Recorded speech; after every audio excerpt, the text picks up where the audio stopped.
My beloved friends, let us come together for a few quiet moments, not to fill the mind with new ideas or to gather more concepts, but to return to that sacred place within where all true teaching begins. For no spiritual truth has ever been revealed through the noise of human intellect, nor through the striving of personal will. It comes only when we grow still enough to hear what has always been whispering at the center of our being. There is a great truth, a simple truth, a living truth that Jesus offered to those who would hear. Yet for 2,000 years, humanity has rushed past it in its search for external signs, external powers, external salvation. Jesus spoke the truth plainly, but the world, conditioned to seek outwardly, could not understand the depth of what he revealed. The truth was not hidden by design, it remained unseen because the mind that looks outward cannot perceive what lives within. And so today we begin a gentle journey, not toward new knowledge, but toward the recognition of what has always been present. The purpose of our time together is not to add to your understanding, but to strip away everything that obscures your awareness of the one presence that has never been absent from your consciousness. For Jesus, the Master of Masters, did not build his ministry upon dramatic acts or outer instructions. He built it upon the invisible, the silent, the unobservable to physical sense. He withdrew often into the mountain, not to plead with a distant God, but to rest in the profound awareness of the presence that lived as his very being. And it was from this holy silence that his words and works emerged. When he said, "I can of mine own self do nothing," he was giving us the doorway. When he said, "The Father within me doeth the works," he was giving us the key. And when he spoke of the kingdom of God within you, he was telling us plainly where the only true contact with God takes place. This is the lost key the world has overlooked. All spiritual power, all realization, all healing, all transformation begins the moment we stop seeking God outside and begin recognizing God as the very life within us. Joel Goldsmith spent 40 years returning students to this single truth, reminding them again and again that the presence they long for is never reached through human effort, nor achieved through spiritual performance. It is realized only in the silence where the personal sense of self yields to the I that is God. And so, as we begin this exploration, we must understand what we seek is not a method, not a technique, not a spiritual exercise to produce outer results. What we seek is the same inner realization Jesus lived, from the awareness that God is the very substance of our own consciousness. This is the heart of the Master's teaching. This is the foundation of Christ's consciousness. This is the single practice that opens the way. Therefore, as we continue, I ask only this: set aside the desire for outcomes, lay down the familiar habit of striving. We are not here to draw God into human problems. We are here to become aware that the presence which dissolves all problems is already here, already active, already the life we are living. Let us walk forward, not as seekers, but as those who are ready to remember, my dear friends.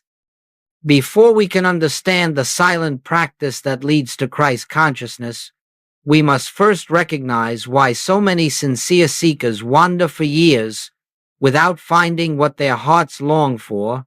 These are not people without devotion. They are not lacking sincerity. They pray earnestly. They study diligently. They seek teachers, methods, affirmations, rituals, and systems. And yet, something remains incomplete. Something remains distant. God seems always out of reach. And the reason is simple, yet profound. All spiritual seeking begins with the assumption that God is somewhere else. And because the search begins with separation, it cannot end in union for centuries. Humanity has looked for God in the sky, in religious institutions, in sacred places, in holy objects, or in the person of a spiritual master. Some have sought God in emotional experiences, others in mystical visions, others still in the attainment of altered states. And yet the true presence, the living God, is never found in any of these because God does not dwell in phenomena. Joel Goldsmith taught this with great clarity. You will never find God until you stop looking where God is not. As long as the mind extends outward, hoping that something external will rescue it, heal it, or satisfy its longing, it remains blind to the very presence that beats its own heart.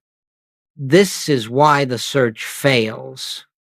Not because the seeker is unworthy, not because the path is difficult, not because God is withholding, but because the direction of search is turned outward toward that which cannot contain God. Jesus understood this. He did not teach people to look to him as a person. He taught them to look within themselves, for he knew that the same Father who lived as him lived as them when he said, "The kingdom of God is within you." He was not speaking metaphorically. He was directing humanity back to the only place where God can be realized within one's own consciousness. But the human mind fears this truth. It prefers to seek outside itself because outward searching allows the ego to remain intact. When we look to external sources, the personal sense of self continues to be the one searching, the one striving, the one working, and as long as the personal self remains central, Christ consciousness remains veiled. The truth is this: you cannot find God while believing you are the one doing the finding. God is not found by a person. God is revealed as the presence that the person has never been. And so all external searching must eventually exhaust itself. Every path that leads outward must come to an end. Every attempt to change conditions, to manipulate circumstances, to attract outcomes, to persuade the universe, all must fail before the heart becomes still enough to hear the truth. Joel Goldsmith often said that the spiritual path begins only when one realizes that nothing external will ever bring God's presence into one's experience. He emphasized that God does not enter human life as a result of effort. God is revealed when we stop looking outward and begin to recognize the presence that is already living within us. Therefore, the first step on this journey is not to find a better method. It is not to refine prayer or intensify desire. The first step is to acknowledge that the outward search has been misdirected from the beginning. The one we have been seeking has never been absent.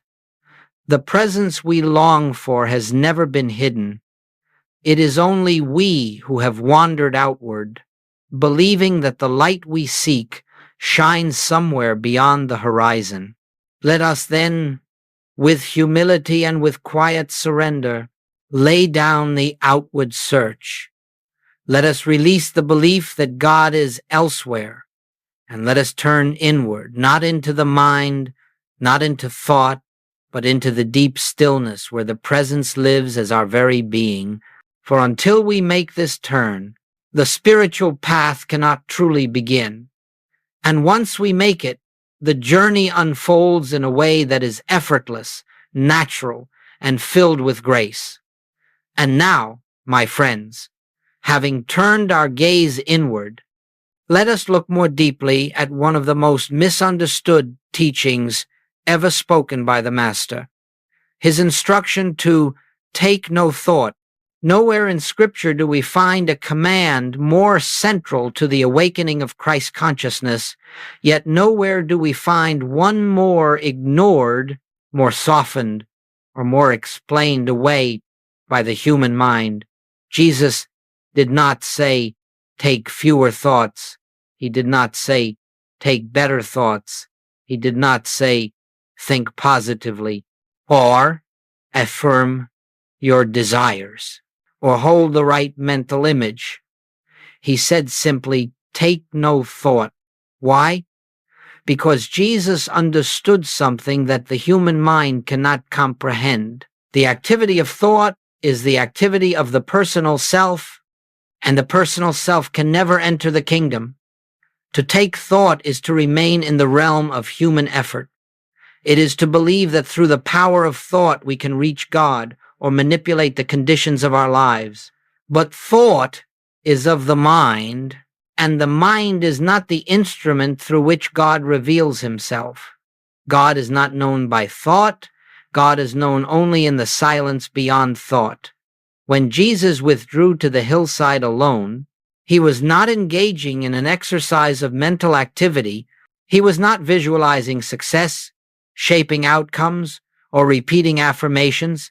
He was entering the great inner sanctuary, where no thought is taken, where the personal mind grows still, and where the presence announces itself as the very life of his being.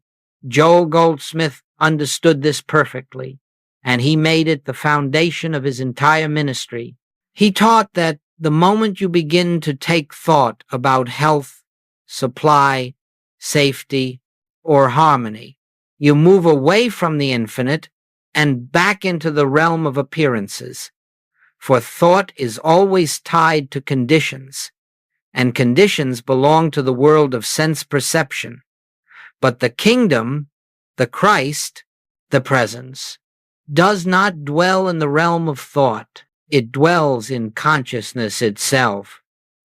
Take no thought is therefore not a poetic instruction. It is a doorway. It calls us to lay down the belief that we must manage life through mental effort. It invites us to release the burden of personal responsibility for shaping, controlling, and directing the outer world. It is a surrender, but not to fate, not to passivity, not to resignation. It is the surrender of the personal sense of self, the sense of me, that believes it must achieve, must fix, must heal, must protect, must provide. To take no thought is to cease living from the level of the human mind and to begin living from the level of divine awareness. When the mind becomes quiet, not empty through force, but quiet through recognition, then the presence has room to reveal itself.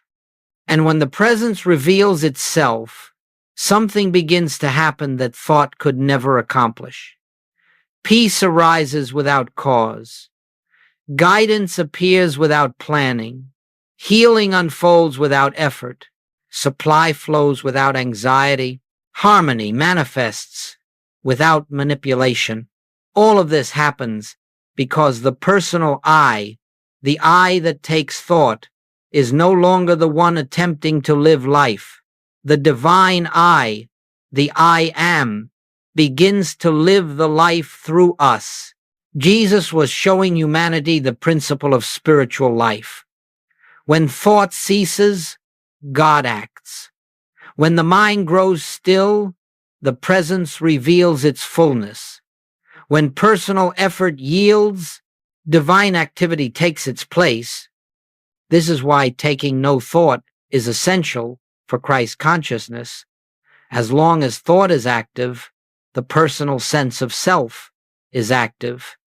And as long as the personal self is active, the awareness of the Christ remains obscured, not absent, never absent, but obscured, as the sun is obscured by clouds.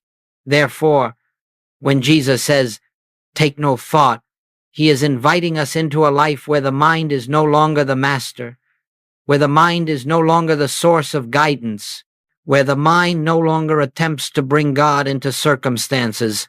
Instead, we enter a life in which all things flow out from the presence itself. This is the beginning of true spiritual freedom, not freedom from the world, but freedom from the mind's belief in separation, not freedom from responsibility, but freedom from the burden of personal authorship, not freedom from conditions, but freedom from the belief that conditions have power. Let us hold this truth gently in awareness.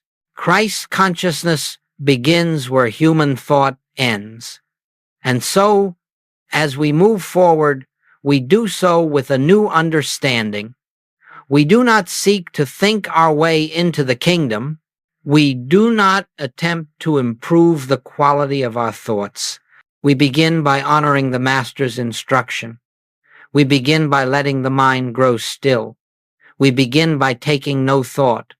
For in that sacred stillness, the presence that Jesus lived from, the presence Joel Goldsmith taught from, the presence you have always been, begins to make itself known.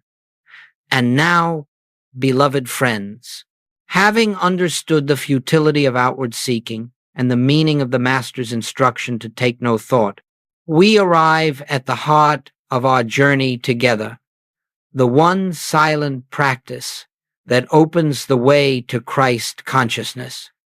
This practice is not complex. It requires no strain. It does not depend upon intelligence, memory, discipline, or religious learning. It asks only for a willingness to be still and to recognize what is already true. Joel Goldsmith called it the practice of the presence.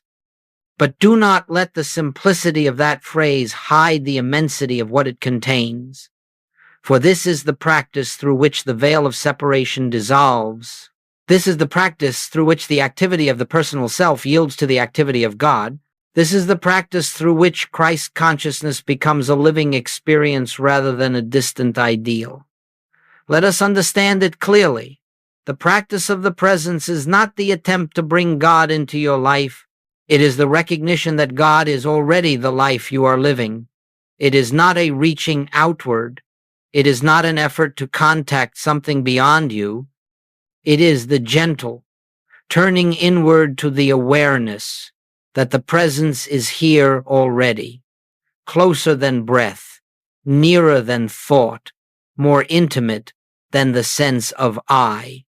We begin this practice by pausing, perhaps for only a moment, and acknowledging silently, God is here, the presence is here, not as a belief, not as a thought to hold, but as a recognition that does not rise from the mind, but from the depths of our being at first. It may seem that you are the one performing the practice, that you are the one making the effort. But if you continue gently, without strain and without expectation, you will discover something remarkable. The presence begins to practice itself in you.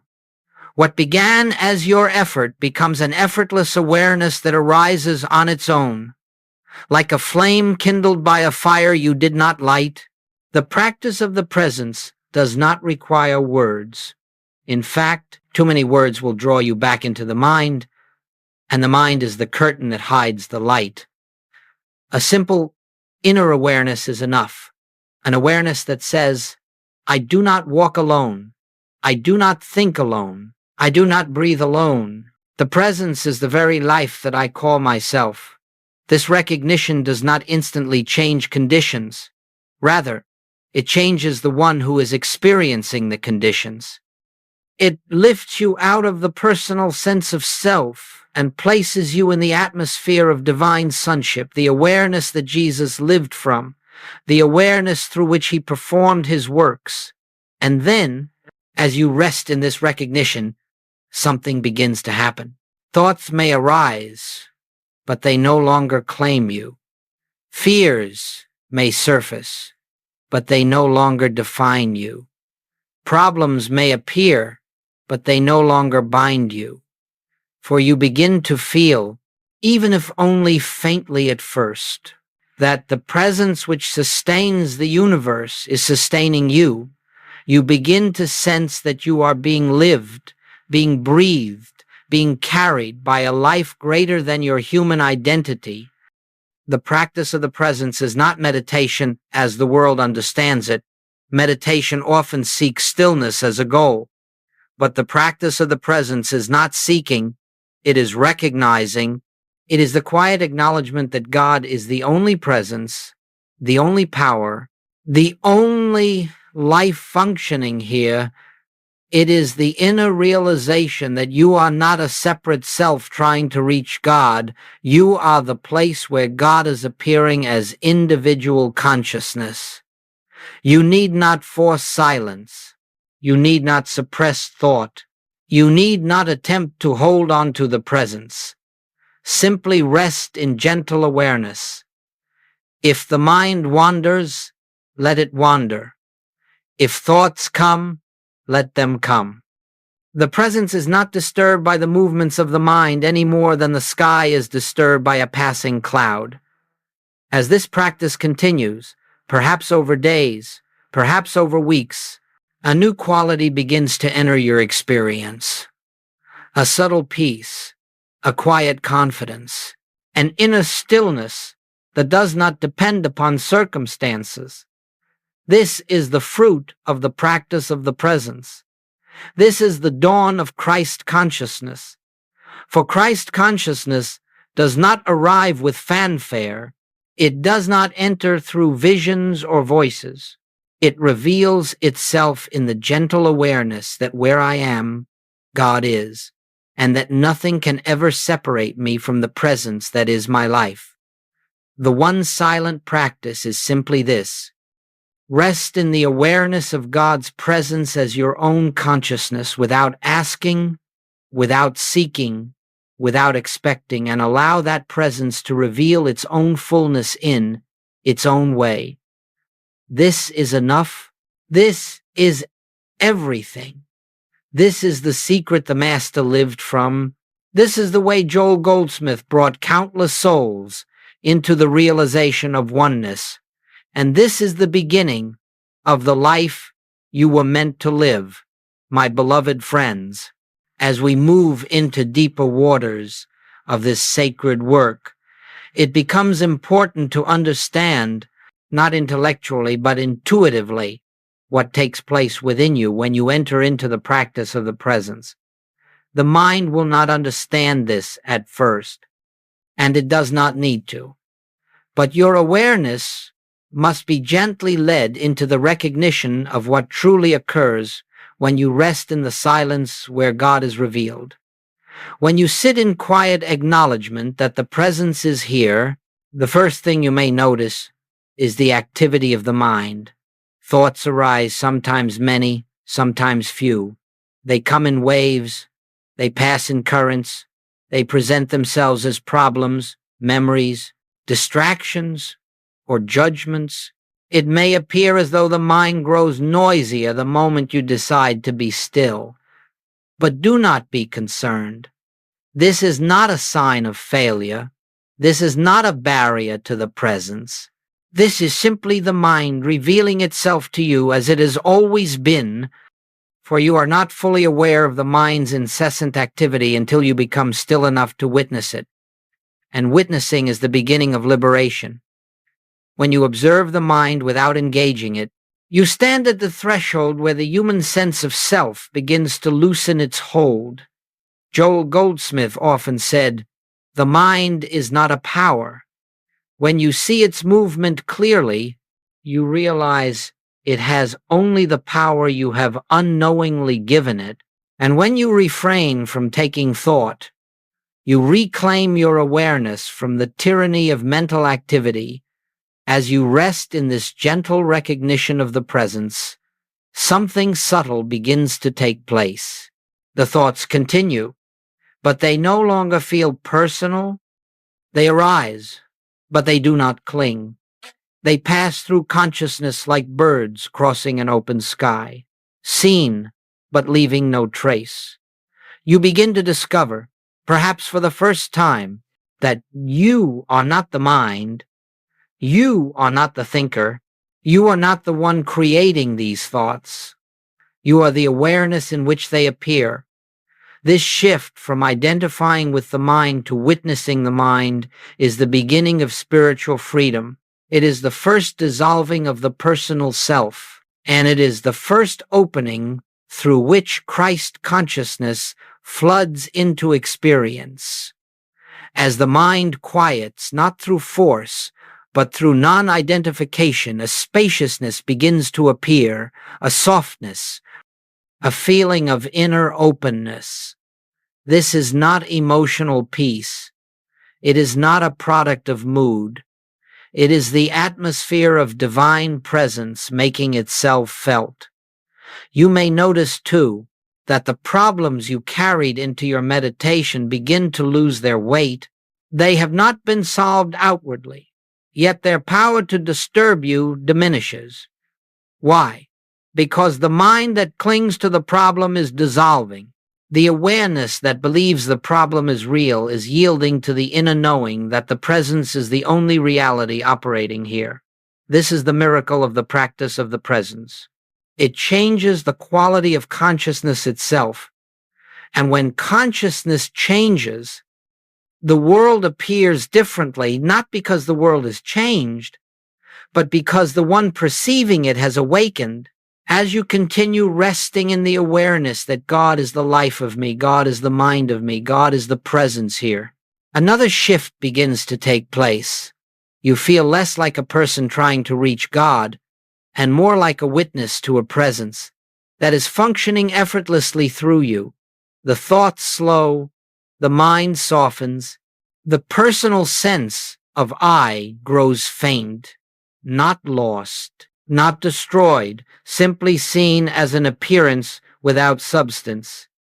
And in its place, a new I begins to emerge, the I that is not of flesh, not of mind, not of personality, but of spirit. The I that Jesus referred to whenever he said, I am, not the personal I, but the divine I, the I that is God appearing as individual consciousness. This is what is happening each time you enter into the practice of the presence. Whether you feel it or not, the mind that has ruled you begins to step aside. The presence that has been hidden begins to reveal itself. And slowly, quietly, without fanfare, the divine takes its rightful place as the governor of your being. The mind is not being improved. It is being unseated. The ego is not being strengthened. It is being dissolved. The personal sense of self is not being uplifted. It is being replaced. And in this holy exchange, Christ consciousness begins to shine, not as something attained, but as something uncovered, not as something added, but as something revealed, not as something brought in, but as something that was always present beneath the noise of thought. This is what actually happens in the mind during the practice of the presence. The human mind loosens its grip, the personal self loses its centrality, and the divine presence begins to live through you. This is the quiet miracle of stillness. This is what Jesus lived from. This is what Joel Goldsmith taught. This is what you are now entering, my beloved friends. Once we understand what truly takes place within the mind during the practice of the presence, we are prepared to see how this inner recognition quietly begins to transform every area of life that has been touched by fear, by lack, by illness, or by conflict. For the world believes that problems are changed by effort, by strategy, by action, by force. But the spiritual life reveals something altogether different. Problems are not solved, they are dissolved when consciousness is lifted. Let us begin with fear. Fear arises wherever there is a belief in separation, separation from God, from safety, from supply, from peace, from harmony. Fear is the shadow cast by the belief that you are a self apart from the infinite, living a life governed by forces outside of you. But when you enter the practice of the presence, even for a moment, the sense of separation begins to loosen. You feel, though you may not yet fully understand, that you are not alone in this universe. There is a presence here, a presence that is your life, your breath, your consciousness. As this awareness deepens, fear has nothing left to stand on. Fear may appear, but it no longer finds a place to root itself. For fear cannot remain where the presence is recognized. And so, without struggle, without resistance, without argument, fear begins to dissolve into the nothingness from which it came. Now let us look at lack. Lack is never the absence of things, it is the absence of awareness. Lack arises only when the mind believes it is the source of its own supply. When you think you must earn, acquire, protect, or secure your good, lack is inevitable because you are depending upon the limited resources of the personal self. But when you rest in the practice of the presence, you begin to sense, even if only faintly, that the source of your good is not outside you. It is not in people. It is not in circumstances. It is not in opportunities. The source is the presence itself, the infinite consciousness expressing as your very being. And as this truth dawns, the burden of seeking falls away, the anxious grasping relaxes, you stop looking to the world to supply you, because you now understand that supply flows from within, from the infinite living itself as you. Then, without effort, without strain, opportunities appear, needs are met, ways open, not because you have attracted anything, but because consciousness has shifted from a sense of limitation to the recognition of infinite presence. Next, let us consider illness. Illness is not a punishment, nor is it a sign of spiritual failure. Illness is the outward expression of the belief that life is in the body, that the body is separate, vulnerable, and subject to powers apart from God. But in the practice of the presence, you begin to recognize that life is not in the body. Life is the presence of God expressing itself as conscious being. The body is an appearance in consciousness, not the source of consciousness. This recognition does not require you to deny symptoms or resist medical care. It requires only that you cease identifying yourself with the condition. As you rest in the awareness of the divine presence, the belief in a life separate from God dissolves, and when the belief dissolves, the condition that rested upon it loses its foundation. Healing then emerges, not always dramatically, not always instantly, but inevitably because the false belief that supported the illness has been replaced by the recognition of truth. The body responds to the consciousness that governs it. And when consciousness is lifted into the awareness of God as the only life, the body reflects that harmony. And finally, let us turn to conflict. All conflict, whether within ourselves or between individuals, arises from the belief in separate selves, separate wills, separate interests. But when you practice the presence, you come to see that God is the life of every individual, the consciousness of every being, the substance of all existence. You begin to see others not as personalities, not as flawed individuals, not as opponents or obstacles, but as expressions of the same one presence that lives as you.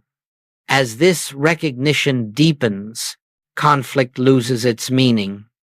You stop reacting to appearances. You stop defending, attacking, correcting, judging. Instead, you rest in the awareness of the divine presence in those before you, and this shift, quiet invisible, unspoken, becomes a healing influence in every relationship. The anger of others softens, misunderstandings clear, harmony arises where discord once seemed immovable, not because anyone has been persuaded or changed, but because your consciousness has changed, and consciousness is the only true influence in this world. This is the great mystery. What the world calls problems are not problems. They are appearances born of the belief that you are something other than the presence of God. And the practice of the presence does not fix appearances. It removes the belief that made them seem real. When the belief dissolves, the appearance follows. When consciousness is lifted, life becomes harmonized without effort. This is why Joel Goldsmith insisted that you need not struggle against fear, nor fight lack, nor wrestle with illness, nor repair conflict. Your only responsibility, your only work, is to return again and again to the recognition of the presence until it becomes the atmosphere in which you live. In that atmosphere, fear cannot breathe, lack cannot form, illness cannot persist, conflict cannot anchor itself. For you have returned to the truth that Jesus lived from I and my Father are one, and in that oneness all things are made new. Beloved friends, as we walk further on this spiritual path, let us approach this next teaching with tenderness and honesty. Every sincere seeker, without exception, makes certain mistakes along the way, not because of weakness and not because of ignorance, but because the human mind is not capable of grasping the things of spirit. If we depended upon the human mind, we would all fail. But grace carries us, gently correcting our course.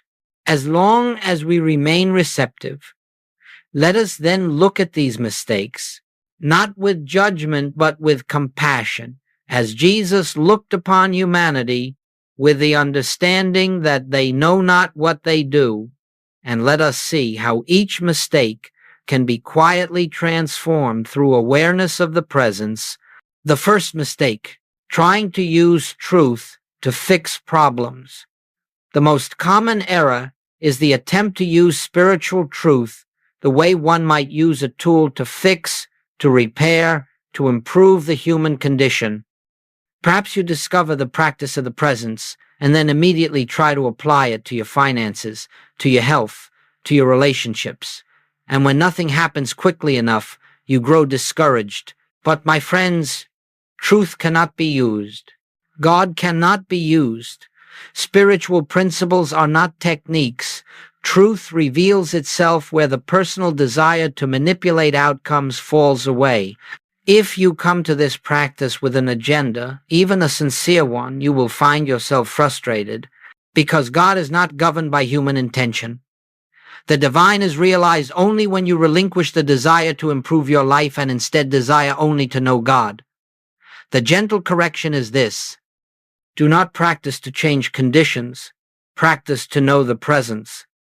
Conditions will change as a byproduct of transformed consciousness. The second mistake, forcing silence or controlling the mind. Another mistake seekers make is trying to push thoughts away, to suppress mental activity, to achieve silence. But the mind cannot be silenced by effort. It is like trying to calm the wind by grasping the air. The human attempt to create stillness only reinforces the sense of a separate self, the very illusion we are trying to dissolve. Do not fight the mind. Do not resist its noise. Simply witness it. Recognize that thoughts do not hinder the presence. It is your identification with them that creates the sense of separation. The gentle correction is this: allow the mind to do what it does. Let thoughts rise and fall without resistance. Rest not in the mind, but in the one who is aware of the mind. The third mistake, expecting immediate results. The human mind always seeks instant evidence. It wants signs, sensations, peace, healing, or improvement immediately, and when these do not come quickly, the mind concludes that the practice is failing, but spirit does not work according to time. The roots of transformation grow beneath the surface long before they become visible. Joel Goldsmith often stressed that the fruit appears only after the consciousness is prepared. You may not notice anything happening inside you for days or weeks or months, yet the soil is being softened, the inner ground is being tilled, the weeds of belief are being gently uprooted by divine activity. The gentle correction is this: release all timelines. Let the presence work in its own way, in its own rhythm. Your only task is to continue resting in awareness. The fourth mistake, believing you are the doer. Many seekers unknowingly hold on to the subtle belief that they are the ones practicing. They are the ones seeking God. They are the ones maintaining awareness.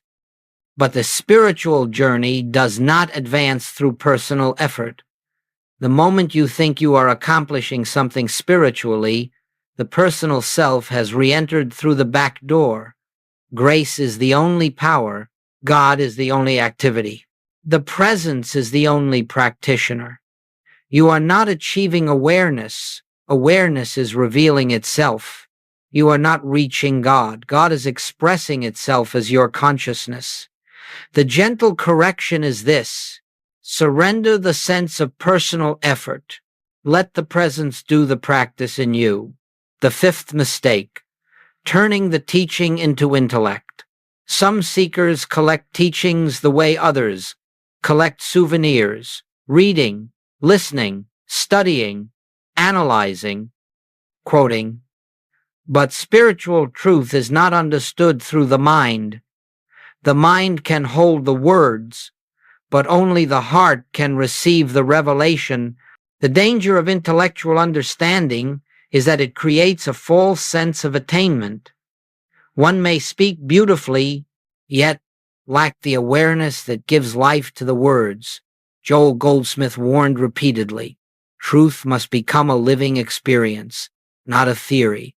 The gentle correction is this: seek realization, not knowledge. One moment of silence is worth more than 1,000 teachings remembered by the mind. The sixth mistake, looking for signs, visions, or sensations. The personal self often wants spiritual fireworks, dramatic awakenings, angelic experiences, psychic visions, but these are distractions.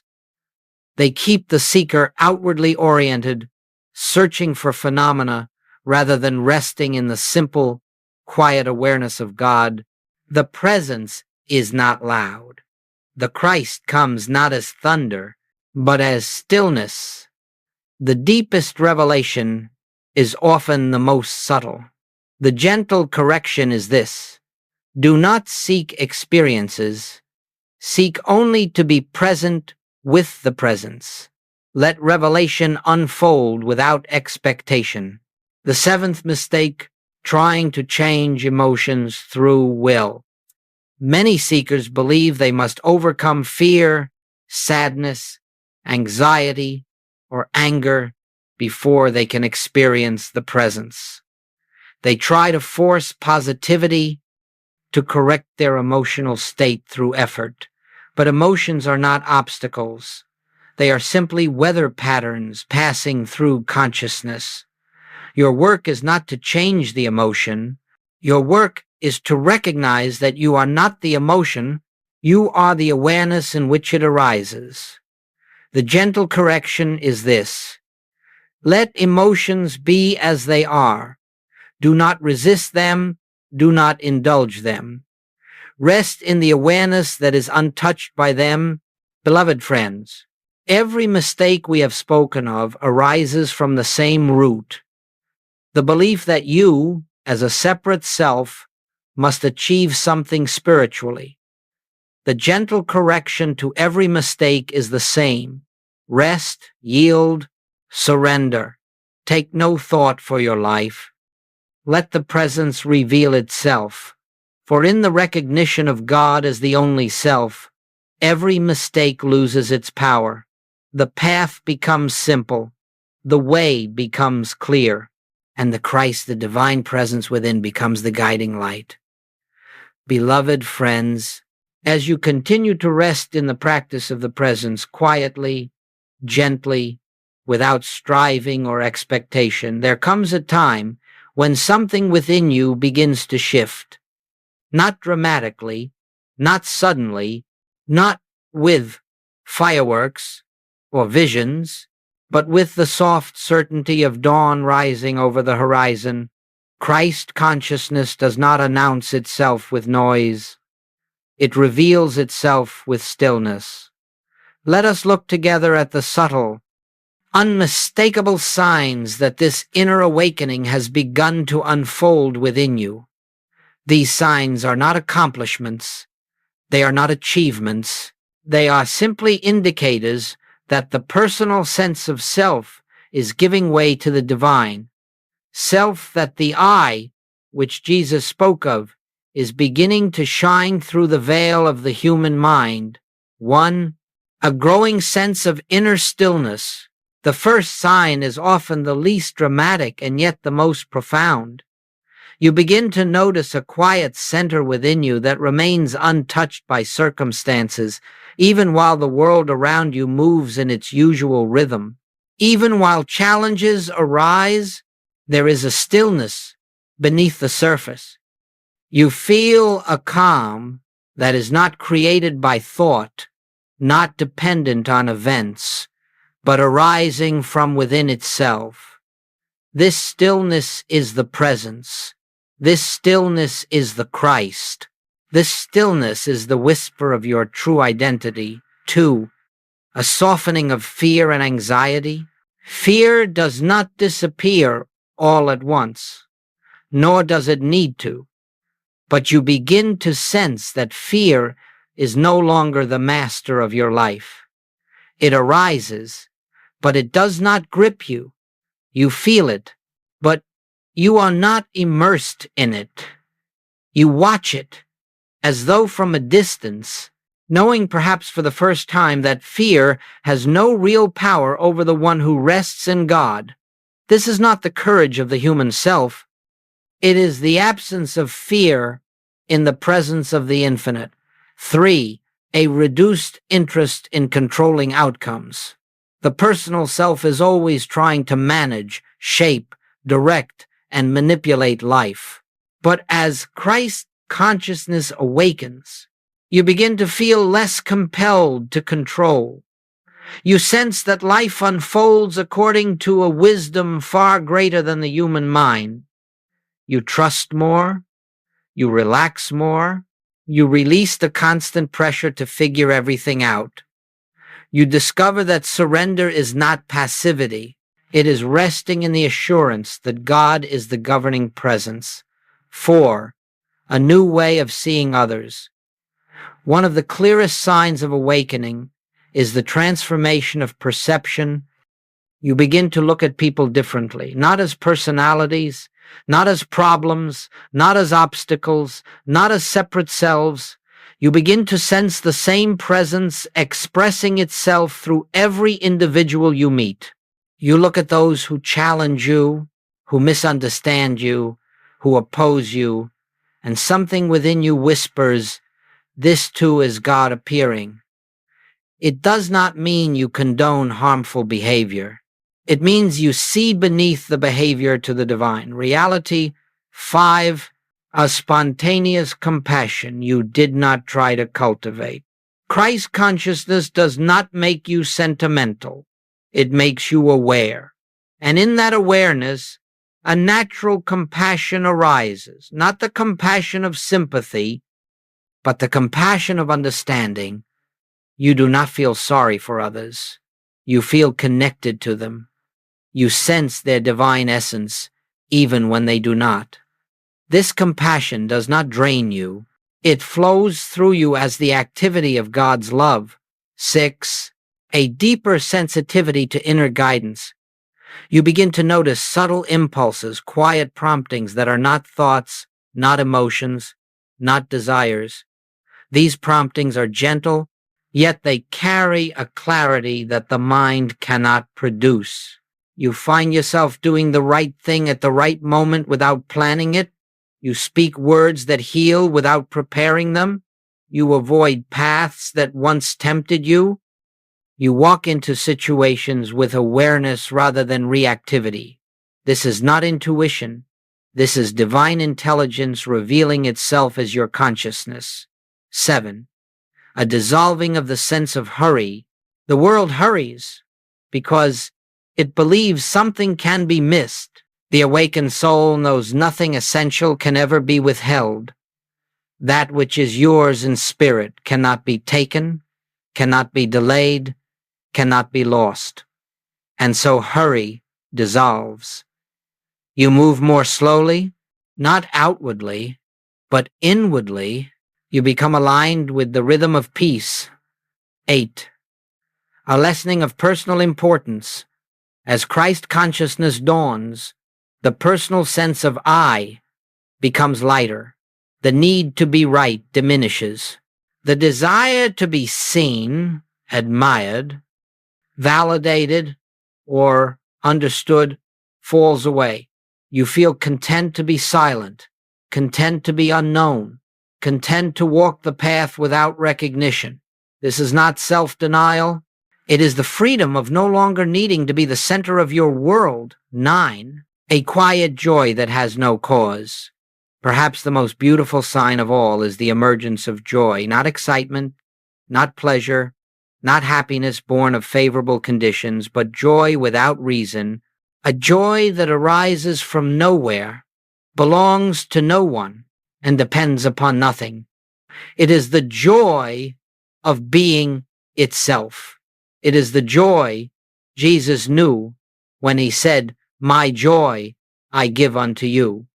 It is the joy of the infinite expressing itself as you. 10.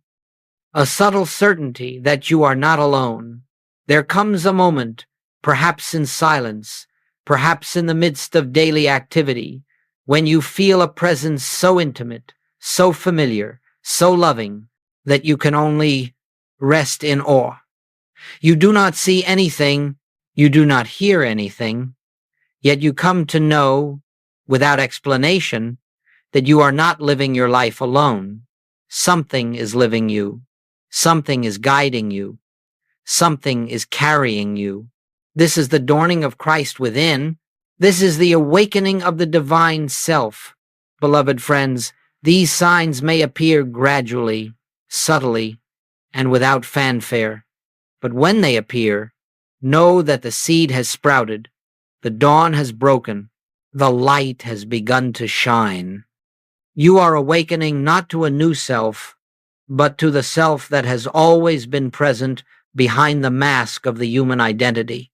You are beginning to live from the same consciousness that animated Jesus, that illumined the prophets, that inspired the mystics, that Joel Goldsmith devoted his life to revealing. This is the Christ awakening in you. And now, beloved friends, we come to the closing of this journey together, not as an ending, but as a gentle return to the beginning. For everything we have explored, everything we have contemplated, everything that has stirred within you leads to one simple, timeless truth.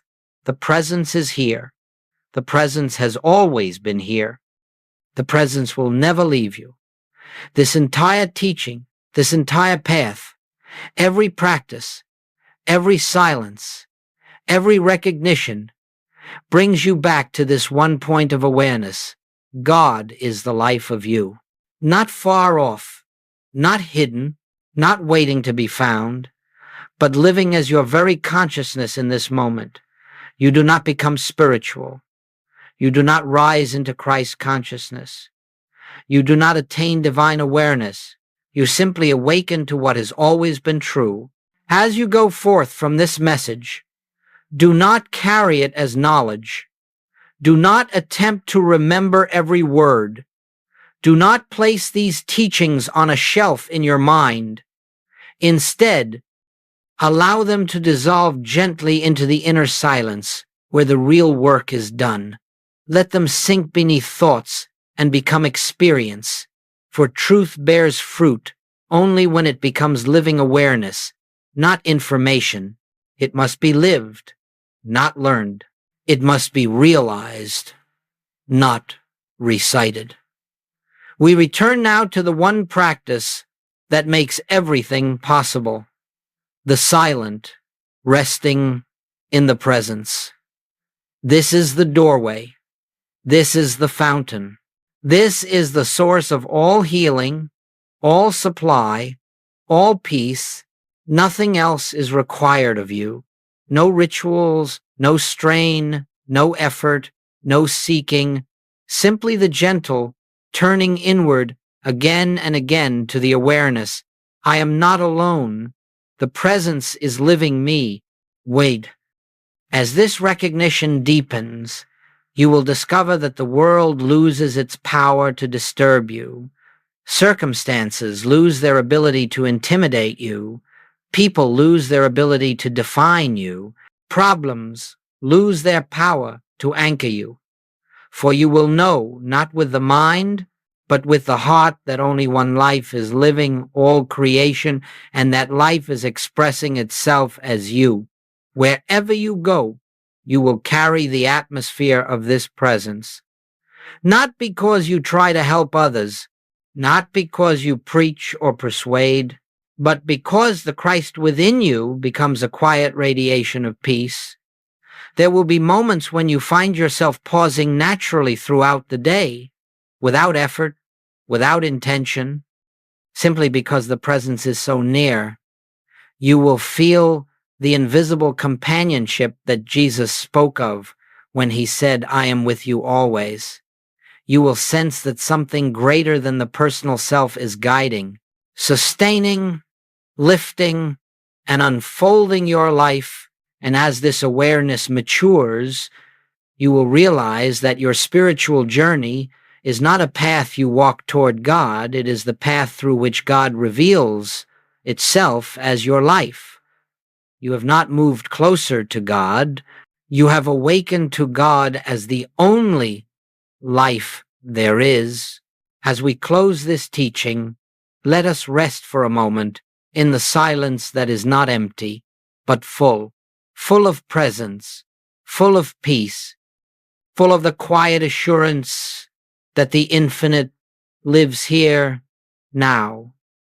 As you let your breath soften, let your mind fall into stillness, let your heart open like a flower receiving sunlight, and hear this truth, not as words, but as the voice of the presence within you.